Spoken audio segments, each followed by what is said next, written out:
E agora, Alexandre de Moraes dobrou a aposta ou teve uma atitude desesperada de alguém que está se sentindo acuado? Vamos entender. Na última decisão do Alexandre de Moraes, a última vítima dele, que ele colocou de forma arbitrária em um inquérito que ele abriu de ofício, foi o pastor Silas Malafaia. No mundo evangélico, o pastor Silas Malafaia é um dos maiores líderes religiosos do Brasil. Você pode gostar dele ou não, você pode concordar ou discordar, mas uma coisa é inegável. O Silas Malafaia, o pastor Silas Malafaia, consegue alcançar todo o mundo evangélico no Brasil, que hoje gira em torno de 40% da população brasileira. Bom, Silas Malafaia há muito tempo fala contra Alexandre de Moraes abertamente e nunca foi colocado em inquérito até esta semana. E agora você vai entender o porquê que o Silas Malafaia foi colocado em inquérito. Parece muito com a tática, com a estratégia do 8 de janeiro. A forma como eles fabricaram o 8 de janeiro e perseguiram os manifestantes era para criar um medo na população para que eles parassem de ir para as ruas. Sim, o sistema tem sim medo quando milhões de pessoas vão para as ruas. Então o 8 de janeiro teve muito êxito nisso. Durante mais de 2 anos e meio, o povo parou de ir para as ruas, completamente. Eram apenas algumas mobilizações concentradas em um local, normalmente com a convocação do Bolsonaro. Mas sabe quem que organizava sempre essas manifestações? Todas essas manifestações, onde a gente foi para Paulista, para o Rio de Janeiro e Paulista de novo, todas elas eram organizadas pelo pastor Silas Malafaia. O que acontece? Com a prisão do Bolsonaro, Alexandre de Moraes pensou, bom, agora não tem mais aquela figura para convocar as pessoas para as ruas. E para surpresa dele, no dia 3 de agosto, milhões de pessoas foram para as ruas em quase todas as cidades do Brasil. Em todas as capitais, eu garanto. Isso aconteceu porque o povo decidiu reagir.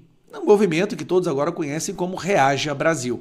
E houve também uma injeção de ânimo quando a gente percebeu que tem uma ajuda de fora, né, para tentar barrar essa ditadura do judiciário que a maioria da população brasileira já concorda que existe. O que acontece? Começou-se a falar da manifestação do 7 de setembro. E o Silas Malafaia, à frente dessa manifestação na Avenida Paulista. A Avenida Paulista é o cartão postal das mobilizações de rua do Brasil.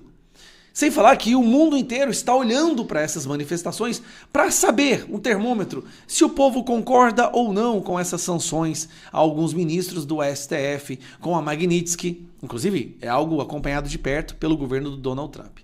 E aí, Alexandre de Moraes coloca Silas Malafaia no inquérito. No inquérito que está o Eduardo Bolsonaro e Paulo Figueiredo. Agora, pasmem, Silas Malafaia nem conversa com Paulo Figueiredo e Eduardo Bolsonaro. Nem conversa com eles. Nunca falou nada com nenhuma autoridade de fora do Brasil. Olha a loucura. Mas foi colocado no inquérito, né, de obstrução de justiça, que apura a tentativa de golpe. Porque, de acordo com Alexandre de Moraes, é o seguinte: se você vai para a rua para questionar, para criticar, ou porque você não aceita um julgamento ilegal que ele está fazendo para prender a maior liderança do Brasil, então você é criminoso e merece estar em um inquérito. Meus amigos, a tentativa do Alexandre de Moraes é mais uma vez fazer um novo 8 de janeiro. Colocar você com medo para que você não vá para as ruas no 7 de setembro. Eles tremeram as bases no último 3 de agosto. E eles estão com muito medo que no 7 de setembro nós possamos repetir o que aconteceu no dia 3. Bom, Malafaia já deu o recado dele. Malafaia diz que não tem medo de ser preso e defende impeachment de Moraes. Cara, você pode gostar ou não do Malafaia, mas esse cara tem coragem. Chegou ao ponto que o André Mendonça, vou diminuir aqui um pouquinho, o André Mendonça tentando avisar que mexer com Malafaia não vai dar certo. Mendonça falou o seguinte: faz alerta a colegas do STF e Hugo Mota após inclusão de Malafaia em inquérito da PF. O que o André Mendonça está falando nesse caso? Após tomar conhecimento da inclusão de Malafaia no inquérito, Polícia Federal, que envolve Jair Bolsonaro, Eduardo Bolsonaro, apresentador da Jovem Pan Paulo Figueiredo, Mendonça procurou colegas da corte como o decano Gilmar Mendes. Segundo relatos obtidos pela coluna, Mendonça teriam alertado que a inclusão do pastor tem um potencial de fazer o clima esquentar ainda mais. Como se precisasse de esquentar ainda mais o clima contra essa ditadura do judiciário. Então, para concluir o vídeo, Moraes não dobrou a aposta. Moraes agiu com medo. Ele está tentando prender uma pessoa, ele está tentando intimidar e calar uma pessoa que também é um dos principais organizadores da manifestação na Avenida Paulista. O objetivo é impedir que as pessoas vão para as ruas, é colocar medo novamente no seu coração. O objetivo é repetir o 8 de janeiro. E aí? A gente vai ficar em casa? A gente vai deixar isso acontecer? Ou nós vamos explodir as ruas do Brasil com milhões de pessoas no dia 7 de setembro? Eu já sei o que eu vou fazer. Eu não vou olhar para os meus filhos e deixar que eles vejam um covarde que não fez tudo o que você podia fazer para proteger o futuro e a liberdade deles e dos nossos netos, muitos que nem nasceram ainda. Eu estou preparado para a guerra.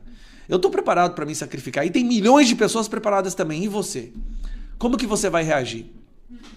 Agora, Alexandre de Moraes está sendo visto pelo mundo como uma pessoa que também está perseguindo líderes religiosos, não apenas líderes políticos.